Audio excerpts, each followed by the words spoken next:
চট্টগ্রামে ঈদুল আজহার নিরাপত্তায় র্যাবের ২৪ ঘন্টা টহল এবং সাদা পোশাকে গোয়েন্দা দল মাঠে কাজ করছে। একই সাথে ঈদ জামায়াতে মাঠে থাকবে বোম ডিসপোজাল ইউনিট। বুধবার সকালে চট্টগ্রামের জামিয়াতুল ফালাহ কেন্দ্রীয় ঈদগাহ ময়দান পরিদর্শন শেষে এসব কথা বলেন র্যাব ৭-এর অধিনায়ক লেফটেন্যান্ট কর্নেল হাফিজুর রহমান। রতন দাসের ক্যামেরায় আকরাম হোসাইনের রিপোর্ট। চট্টগ্রামে এবার ঈদ জামাতের নিরাপত্তার জন্য থাকছে র্যাবের বোম ডিসপোজাল দল।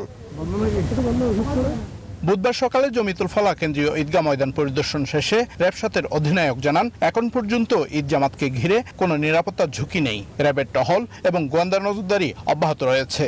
আমাদের কমপক্ষে 10টি করে টহল বাইরে টহল পরিচালনা করছে।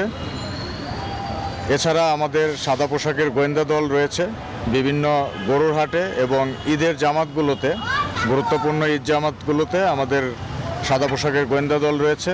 কোরবানিকে কেন্দ্র করে গরুর হাট এবং সড়কপথে চাঁদাবাজি সহ কোনো অপরাধ যাতে না ঘটে সেজন্য সচেষ্ট থাকবে র্যাব।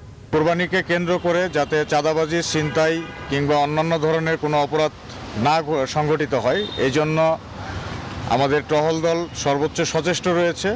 ছুটিতে নগর ছেড়ে গ্রামে যাওয়া নগরবাসীর বাসাবাড়ির নিরাপত্তার জন্য ছুটি শেষ হওয়া পর্যন্ত টহল জোরদার থাকবে বলে জানিয়েছে র্যাব। আকরাম হোসাইন, নিউজ 24, চট্টগ্রাম।